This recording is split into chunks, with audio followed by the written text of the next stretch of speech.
clinging is a very deep phenomenon.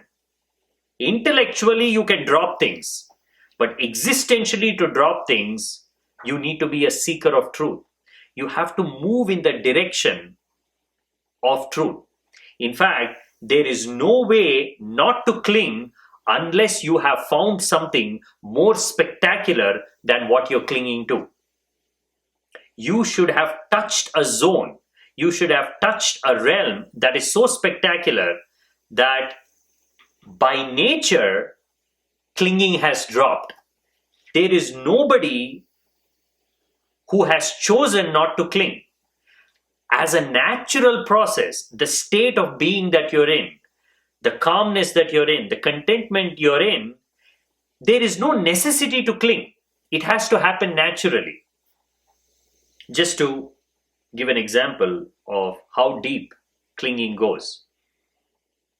If you cling to some fundamental purity or liberation, or that you yourself are Buddha, or that you are someone who understands the Zen way, then this falls under the false idea of naturalism.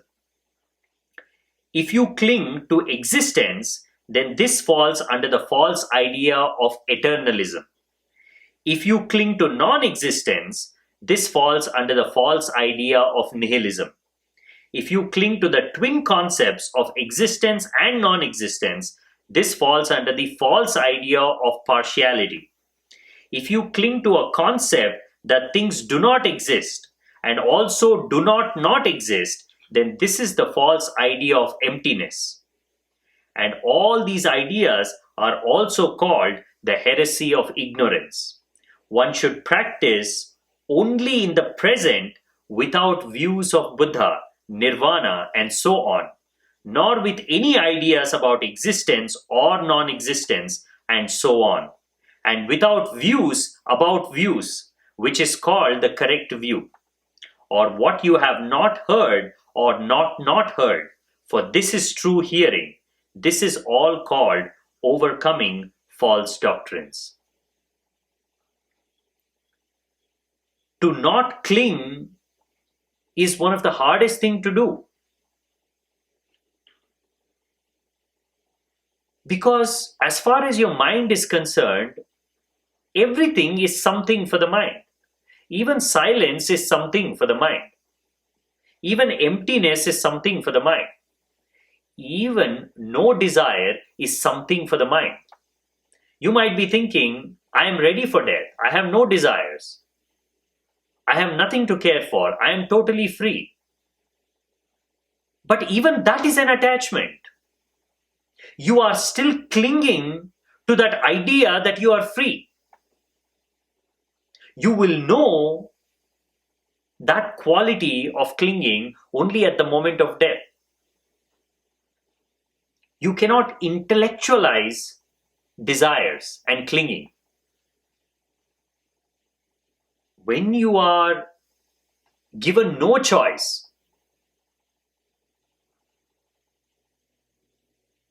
when you are told that this is it, and you don't know what awaits you on the other side, there is no way you can approach death with any certainty, with any calmness, with any relaxation. As long as death remains an end of all things, you cannot walk towards it with full certainty. Think about it. Even Socrates, a man who had contemplated on death his whole life, who to a certain extent is a deep mystic, Socrates was known to have remained in silence unnecessarily. Sometimes he used to just walk and stop. For hours, he just used to stand there. Sometimes one whole evening, one whole morning. You come back the next day, he would still be standing there. Such a man, even him, I can say it with certainty that at the moment of death, he had doubts. Now, if Socrates, the one who had dedicated his life to the study of life and death, if he cannot control that moment when death is happening to him, then you can imagine how much control will you have if you have not reached death before it has reached you. The only way to approach death with any certainty is to consciously move towards it. And that conscious movement towards death is what we call spirituality, is what we call meditation. Yama says, the wise man who, by means of concentration on the self, realizes that ancient, effulgent one, who is hard to be seen, unmanifest, hidden, and who dwells in the buddhi and rests in the body, he indeed leaves joy and sorrow far behind. The mortal who has heard this and comprehended it well, who has separated that Atman, the very soul of Dharma, from all physical objects and has realized the subtle essence, rejoices because he has obtained that which is the cause of rejoicing. Here, Yama is giving the way. You should have recognized the independent nature of the soul much before death arrives. You should have penetrated the veil of the mind much before. You should be waiting for death. And the beauty is, if you can truly wait for death, death never comes.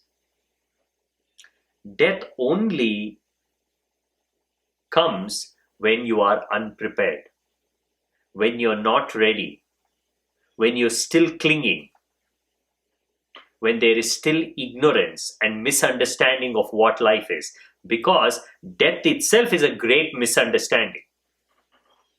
Death is an illusion. The very fact that you are preparing for death before death happens says that you know nothing about death. It says that you are still living in the illusion that death is real. Why? Because you are living in the illusion that life is real.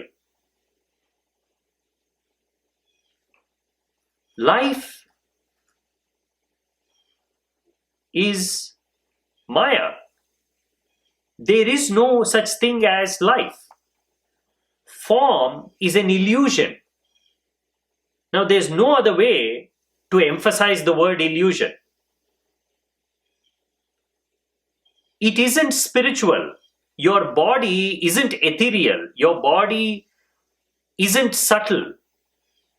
Your body is a lie. It doesn't even exist. Your body is purely imagined. And what you call death is really the discarding of the body. If body is not real, then what are you discarding? You see how deep you have to go into the understanding of life to be ready for death. You have to probe into the nature of reality. You have to probe into these concepts that you're clinging on to. My body, my mind, life, death, reincarnation, next birth. All these are ideas. You know nothing about death because you know nothing about life. Everything you know about life is coming from your flimsy, momentary, hopping and skipping mind. Each moment it is holding on to a certain idea, and that is what you're believing in. If your mind says you're going to die, you believe it. You never question it. What if death is an illusion? What if death is something as simple as going to sleep and not waking up? But when you wake up, you have woken up on a different Sure. And you don't even know that you were dead. That is why it is said that the difference between life and death is only this. When you have a dream, if you are able to recollect the dream, that is life. If you are unable to recollect the dream, that is death. Death is simply that inability to recollect what has happened. If that is the case, then you are dying every day. There are so many things you don't remember. When you go to sleep, you don't remember all your dreams. You only remember a little bit of your dreams before you go to bed and just before you wake up. Can you say with absolute certainty that you did not die in your sleep and woke up in a totally new reality? Can you be certain about the fact that every night you're not dying? You cannot be certain at all. The only way you can be certain is if you're holding on to the false idea of the world.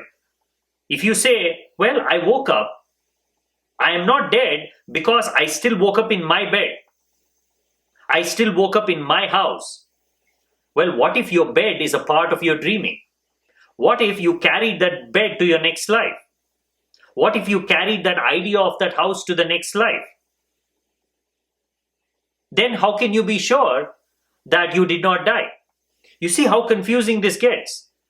It's only because you are separating yourself from everything around you that you are able to think about death in such a limited, isolated way. You are not just restricted to the body. You are the bed on which you are sleeping. You are the house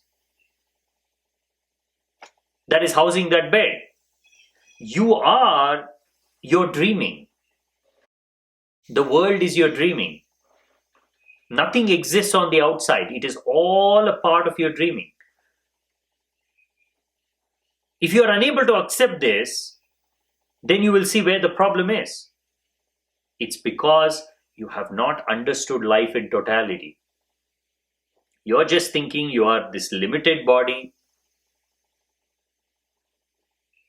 and when death comes, you discard this body and you pick up a new body.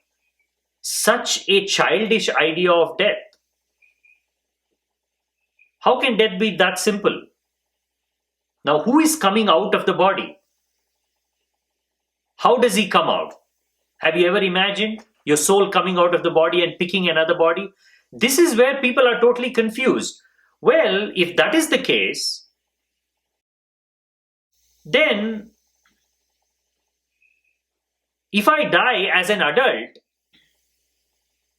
in my next life, why do I have to come back as a child? You simply cannot get this concept. It's like, that means no matter what I do, whatever I've learned, all my skills, all my abilities, my ability to walk, my ability to talk, all my skills are gone. Because when I see birth, it always happens through a process. I have never seen anybody dropping from the sky fully formed. They're all taking birth as children. So if everybody is taking birth as children, then there is no way I can have any control over my death. Now here is the problem. The problem is you are confusing birth of the body to your rebirth. Rebirth doesn't mean that the world remains the same and you come back to it. Why are you assuming the permanence of the world? When you die, your world also dies, in whatever form that it has to die. But in reality, it never dies. As long as you are dreaming about something, it continues. Dreams don't belong to the body. Dreams belong to the mind. And the mind does not belong to the body. Mind belongs to existence. You are only swirling around certain thoughts, certain ideas that you call your mind, your body, your life, your world. But in reality, all these things are just happening. When there is nothing real, when there is nothing physical, the whole idea of death changes. Death, that word, means something only when you assume that something exists. If there is a cup, and if I take that cup, and if I throw it down, and if I break it, you can use the term that cup is now dead. Why? Because it doesn't look like a cup anymore. It cannot perform the functions of a cup. It cannot hold anything. That's enough for me to say that the cup is dead. That's what you call death. A person is dead, but the body is still there. The hand is still there, the leg is still there, the head is still there, but you still recognize that as death. Why? Because all the capabilities are gone. That body cannot move, that body cannot see. That's what you recognize as death. But what you are assuming is that cup is real. That cup exists. Now, what if that cup is an extension of your mental projection? What if that idea of that cup is purely mental? Then you can say, why do I feel it when I hold it in my hands? Why does the cup feel heavy? Well, it's a part of your conditioning. It's how you've interacted with that cup. It's your memory of holding that cup. Weight, pressure, temperature, all these things are experiences of the body. And your mind has always been there to give these experiences. Without the mind, how can you recognize weight? How can you recognize heat? Now, if mind is an illusion, all these experiences are also an illusion. If mind can imagine something that isn't there, then it can imagine a cup. It can imagine heat. See, mind is one thing. It is not two different things. It can either give you a perception of reality or it can simply imagine things. There cannot be any exception to this. If you see your mind just imagining things, imagining something that isn't even there, then you can safely conclude that your mind has nothing to do with reality. It is an imagining entity. Now close your eyes and imagine something. You can imagine something that you have never seen in the world. You can imagine a horse with horns. Such a creature doesn't exist. But in your mind it exists. What does that mean? Your mind is fooling you. Your mind is just creating its own reality and it is convincing you that that is real. And that is what it has done with the body, that is what it has done with the world. Now, if mind is just purely imagining things, you are a part of that imagination.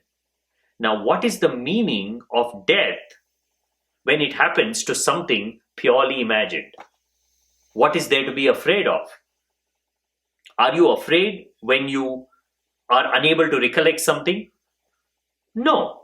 You say, forget it, I'm unable to recollect it. You move on to something else. Death is exactly like that. Your body is in such a state that it is no longer able to perform certain functions. And your mind will wander around it for a while, trying to see if it can use it in some way. Because still that attachment is there. It'll try to move the finger, it'll try to move the eyelids, it'll try and try.